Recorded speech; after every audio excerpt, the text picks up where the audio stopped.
So, good morning po mga kababayan. So, ngayon pong araw ay magtatanim po kami ng halaman. Then, dito, kukuha kami ng halaman sa kapitbahay namin. So, nagpaalam na po kami na kukuha kami ng halaman. Kasi nandun po mga kababayan doon sa bahay namin.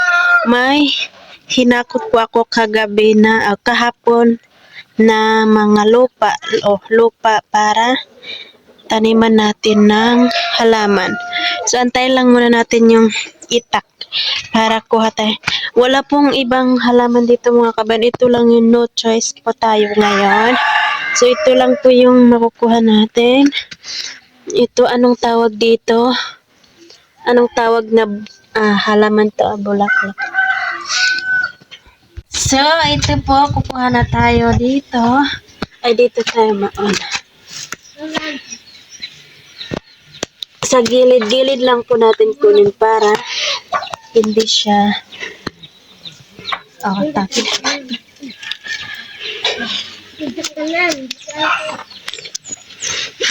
Ito pag marami. Then ito.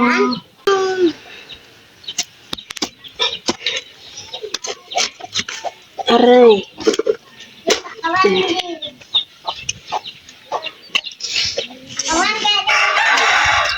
So, wala pong ibang halaman po dito mga kababayan. Ito lang yung makukuha natin.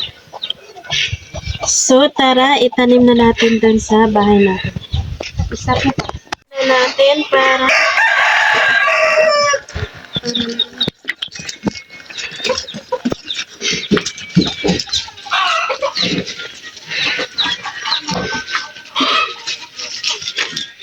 so, ito po, hinakot namin siya.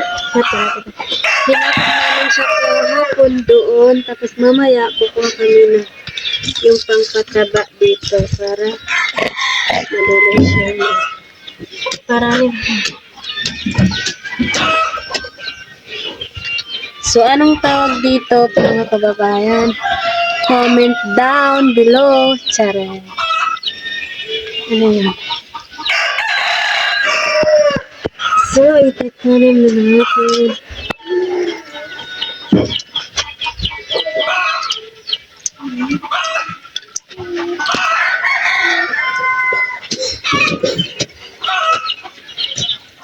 Walang Nakatunda pagkaubos ulit. So, dapat araw-araw itong diligan para hindi siya mamatay. Kapag na ba sa maharin ani?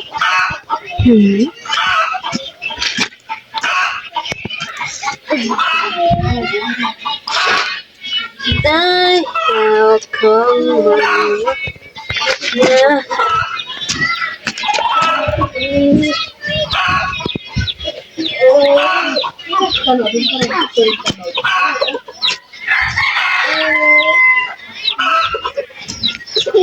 So, mamaya, diligan na naman natin para kasi hindi siya basa. Walang ulan po dito mga kababayan, kaya palagi nating diligan.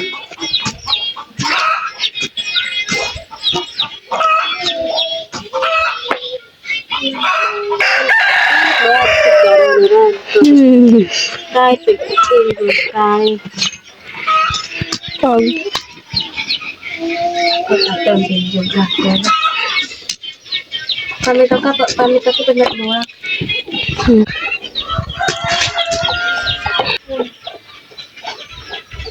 Karain ako.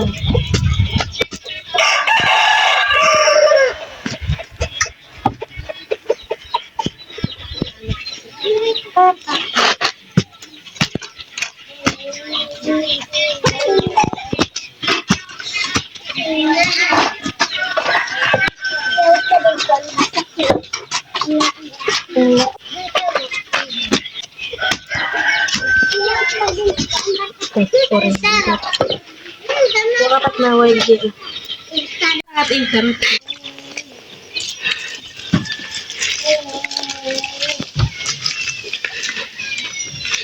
Ito rin ba?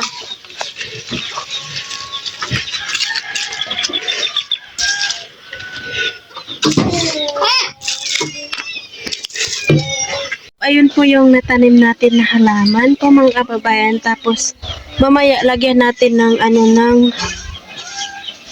ng mais, yung pangpataba daw, yung anong tawag dun, yung nabulok na ng mais dun po. Dun tayo kukuha para mas madali siyang maano. Then dito po yung mga tanim ng mama ko po mga kababayan. Hindi po siya uso ng mga halaman kasi hindi po daw nakakain. Yung sa kanya lang po yung mga gulay, ayun po yung ng mama ko, mga talong. Hindi po siya uso ng mga kasi yung dito po sa amin, pag may tinanim ka po, maraming mga kabataan, nila, tinatanggal nila. So dito po yung hilig lang ng mama ko yung magugulay po. Kasi yung halaman daw po hindi siya magugulay. Kaya yung mga tanim niya po mga kababayan. Tayo kukuha ng pampataba ng bulaklak natin. So, tara po. Paano video? Ito po yung ginagamit namin para sa mga halaman, sa mga para mataba siya, lalagyan natin ng ganito. So, ito po yung ginagamit namin. Yung ng mais, yung parang anong tawag doon? Ng mais na nabulok na po na yun ang natin. So, kaway-kaway sa mga dyan. So, ito po yung ginagamit natin para pangpataba ng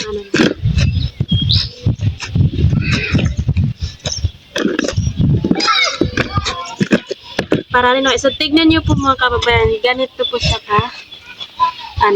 sobrang itim po siya. Yung ng mais yun, yung ganito po siya, diba?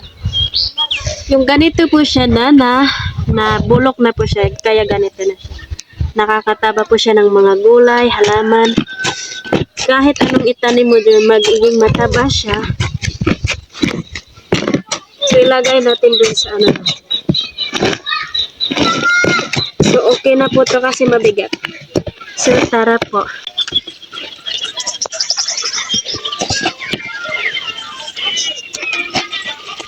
Sobrang itim natin. So, mamaya na natin sa hapon, lagyan ulit yung iba kasi mainit na po mga kababayan. Kasi nilinis ko tayo sa loob. Ang bigat niya.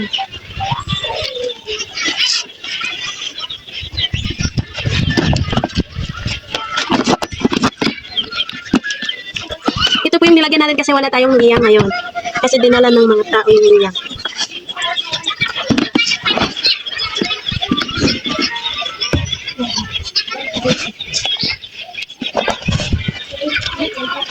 I-give tayo po mga kababayan kasi may grape po na po kami dito.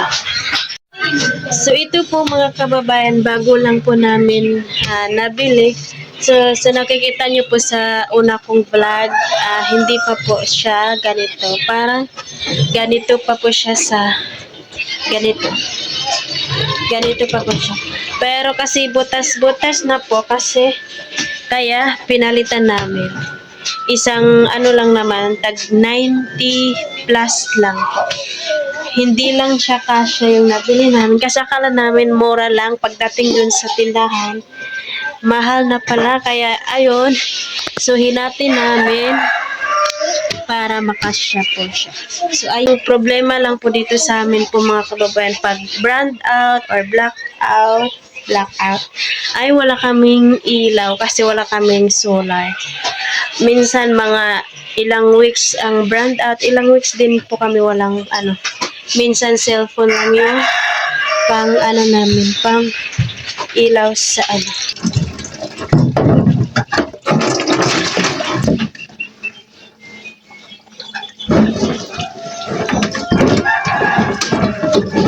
So mga kababayan, meron po ako ditong, anong tawag nito? Nakatawag ka Kuya. Abo. Hindi ko alam kung anong tawag sa Tagalog. So, ito po, bali ito yung steel wall namin dito sa bundok.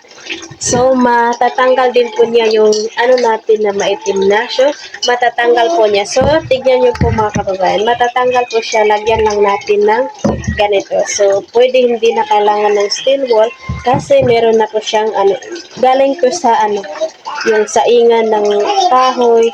Then, yung ano niya, yung uling niya dun sa ilalim. So, itatry po natin to mga kababayan kung matatanggal.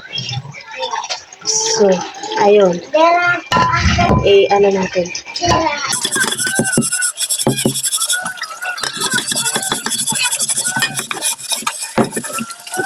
Yun, pumuti na po siya. So, kung hindi niyo po alam yung kung may nanonood man na mga ka-tribe namin, so, sila po yung makaka-relate nito kasi ito po yung kadalasan ginagamit namin pag naglilinis kami ng mga kaldero. Tapos ito po yung ano kasi dito bihira lang yung steel wall natin.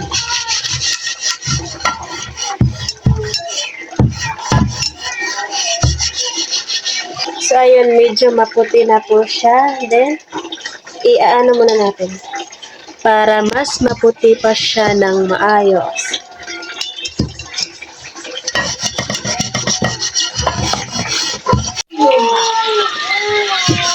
So, ayun, malapit na siyang matanggal. Tignan natin. Parang ginamitan siya ng steel wall po, mga kababayan, kahit walang steel wall. Ito lang po yung ginagamit natin. So, sa mga katutubo dyan or ano man, itry nyo pong gamitin yung abo. Para sa takip ng kaldero. Pangpaputi po siya ng kaldero po mga yung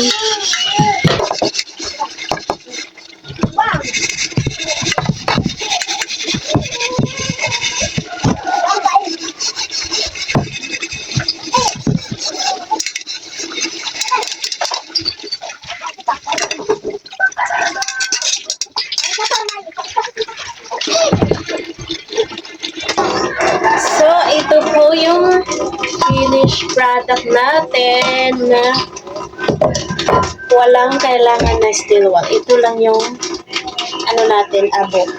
So, pag wala kayong steel wall, ito po yung gagamitin nyo.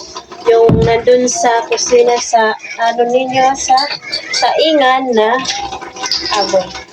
So, yan. Madali siyang makatanggal ng maitim dito sa takip ng ano natin, kaldero.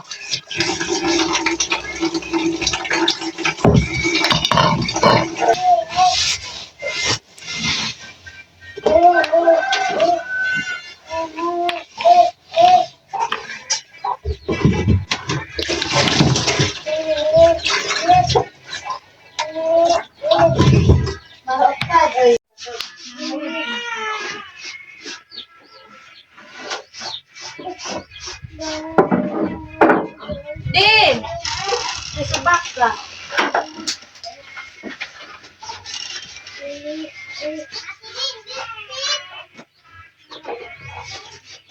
Peter, narugasan niyo pa ito niyo, sundo ko tinay. Ito po yung CR namin. Then, pwede dito ka maglaba. So, naglalaba po yung kapatid ko. Yun. May gripo o may CR po kami. Bago lang po siya nagawa po mga kabayan. Then, ang dami naming labahan. Kaya naglaba na po kami. So, hanggang dito muna tayo mga kababayan. So, maraming salamat po sa always niyong panonood sa amin. Shout out po sa lahat. Ingat po kayo palagi. And taos puso po akong nagpapasalamat sa inyo. Lalo na po kay Tita po sa suporta niya po sa amin. Kay Sir Paul at sa buong PB team. Kay Nanay Elizabeth po. Maraming salamat po sa inyo. At sa buong sa buong mga subscribers po namin, maraming salamat po sa walang sawang pagsuporta, sa walang sawang panonood po sa amin po. At naway hindi kayo magsawa sa mga vlog namin. Abangan niyo po yung mga susunod na updates po namin and mga vlog namin sa 5 Marias. Lalo na sa 5 Marias, ay 3 Marias doon sa Abdo.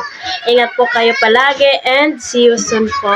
And kay tita po, ingat po kayo palagi dyan. Kay mamang, sa buong pamilya niyo po. Maraming salamat po. At hanggang dito muna tayo mga kababayan. Maraming salamat po sa no skipping ads kasi malaking tulong na po yan para sa amin. So ayan lang muna po mga kababayan. Magpaalam muna ako sa inyo. Abangan niyo po yung mga susunod kong updates dito. And yan lang po mga kababayan. Bye! And thank you so much po. We love you po. Mahal po namin kayong mga supporters namin.